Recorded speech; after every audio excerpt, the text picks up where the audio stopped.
નમસ્કાર ધોરણ 8ના વહાલા વિદ્યાર્થી મિત્રો, કેમ છો બધા? મજામાં? આજે આપણે તમારું જે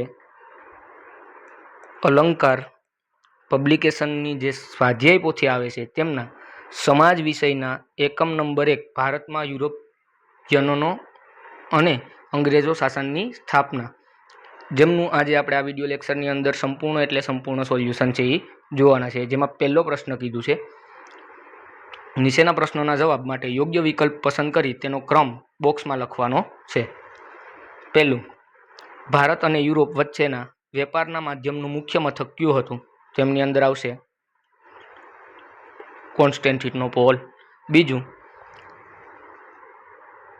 ભારત આવવાનો જળમાર્ગ શોધનાર સાહિત્યકાર નાવિક કોણ હતા? તો option B, Vasco da gamma.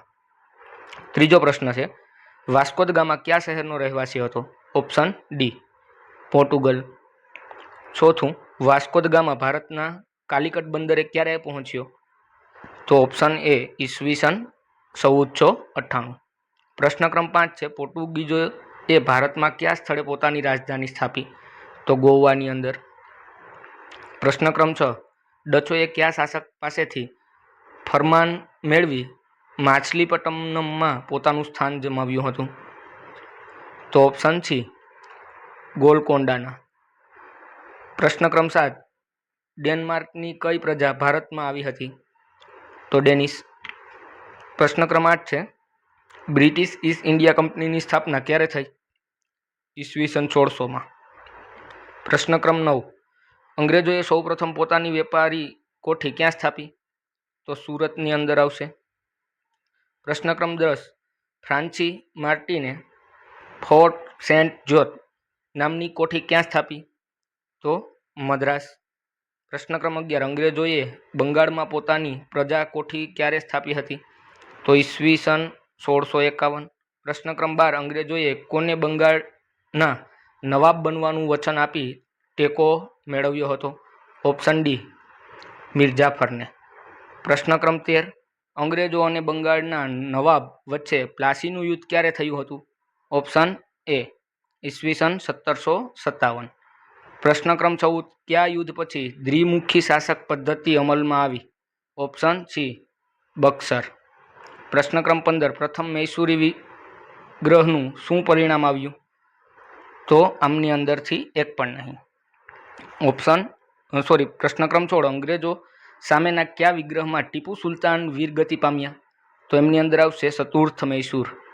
પ્રશ્ન ક્રમ 17 છે, કયા મરાઠા નેતાએ પેશવાપદ મેળવવા અંગ્રેજો સાથે સુરતની સંધિ કરી? તો રઘુનાથ રાવ. પ્રશ્ન ક્રમ 18, અંગ્રેજો સામેના કયા વિગ્રહથી મરાઠા સામ્રાજ્યના 4 ભાગમાં વિભાજિત થયું? તો ઓપ્શન ડી આવશે, આપેલ પૈકી એક પણ નહીં. પ્રશ્ન ક્રમ 19, અંગ્રેજ શાસનમાં ભારતના વહીવટતંત્રના વડા કોણ હતા? તો ગવર્નર જનરલ. પ્રશ્ન ક્રમ 20, ભારતમાં સંધિ સેવાઓની શરૂઆત કરનાર અંગ્રેજ અધિકારી કોણ હતા? Option A, Cornwallis. પ્રશ્ન ક્રમ 21, ભારતમાં ન્યાયતંત્રની શરૂઆત કરનાર અંગ્રેજ અધિકારી કોણ હતા? તો વોરન હોસ્ટિંગ્સ. પ્રશ્ન ક્રમ 22, કયા અંગ્રેજ અધિકારીએ ભારતને ન્યાયતંત્રમાં ઉચ્ચ હોદ્દો આપવાની શરૂઆત કરી? Option D, William Bentinck. ત્યારબાદ કીધું છે બીજું, યોગ્ય શબ્દ વડે ખાલી જગ્યા પૂરવાની છે. તો એમાં કીધું, તુર્કોએ ખાલી જગ્યા જીતી લેવા યુરોપમાં અને વિશ્વના પશ્ચિમના દેશોમાં ભારતનો માલ જતો બંધ થયો. તો એમની અંદર આવશે કોન્સ્ટેન્ટિનોપલ. બીજું, વાસ્કો દ ગામા ઈસવીસન 1498માં ભારતના ખાલી જગ્યા બંદરે આવ્યો હતો. તો કયું બંદર આવશે? કાલિકટ બંદર આવશે. કાલિકટ બંદર. પ્રશ્ન ક્રમ 3 છે, પોર્ટુગલે પોતાના વાઇસરોય ખાલી જગ્યાને ભારતમાં પોર્ટુગીઝ રાજ્યની સ્થાપના કરવા મોકલ્યો. તો એમની અંદર આવશે અલ્મેડા. પ્રશ્ન ક્રમ 4 છે, હોલેન્ડના ખાલી જગ્યા વેપારમાંથી નફો મેળવવા ભારત તરફ આવ્યા હતા. તો ચોથાની અંદર આવશે ડચો. કોણ આવશે? 5મું, અંગ્રેજો ખાલી જગ્યા પાસેથી ફરમાઈન લઈ સુરત ખાતે પોતાની પ્રથમ કોઠી સ્થાપી. તો 5માની અંદર આવશે જહાંગીર. 6થું છે અંગ્રેજોની નવી વસાહત ફોટો વિલિયમ આજે ખાલી જગ્યા તરીકે ઓળખાય છે. તો એમની અંદર આવશે કોલકાતા તરીકે ઓળખાય.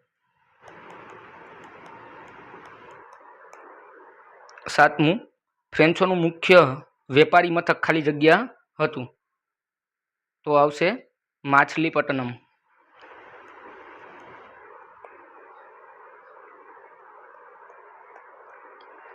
8મું, બંગાળના નવાબ ખાલી જગ્યા સાથે અંગ્રેજોના સંબંધો કર્તૃતાપૂર્ણ બન્યા. તો 8માની અંદર આવશે સિરાજ ઉદ દૌલા. 9મું છે ખાલી જગ્યાના નેતૃત્વ હેઠળ અંગ્રેજ સેનાને પ્લાસીનું યુદ્ધ જીત્યું હતું. તો 9માની અંદર આવશે ક્લાઇવન. 10મું, ખાલી જગ્યાના યુદ્ધની અંગ્રેજોને બંગાળ, બિહાર અને ઓરિસ્સાના દીવાની અધિકારો પ્રાપ્ત થયા. તો 10માની અંદર આવશે બક્સરના યુદ્ધની અંદર. ત્યાર પછી પ્રશ્ન ક્રમાંક 11 છે, હૈદર અલી અને ટીપુ સુલતાન અંગ્રેજો સાથે કરેલા વિગ્રહને ખાલી જગ્યા વિગ્રહ કહેવાય. તો 11માની અંદર આવશે મૈસૂર વિગ્રહ. પ્રશ્ન ક્રમ 12 છે, કોર્નવોલિસે ટીપુ સુલતાન વિરુદ્ધ ખાલી જગ્યા સંગઠનની રચના કરી. તો એમની અંદર આવશે ટીપુ સુલતાન.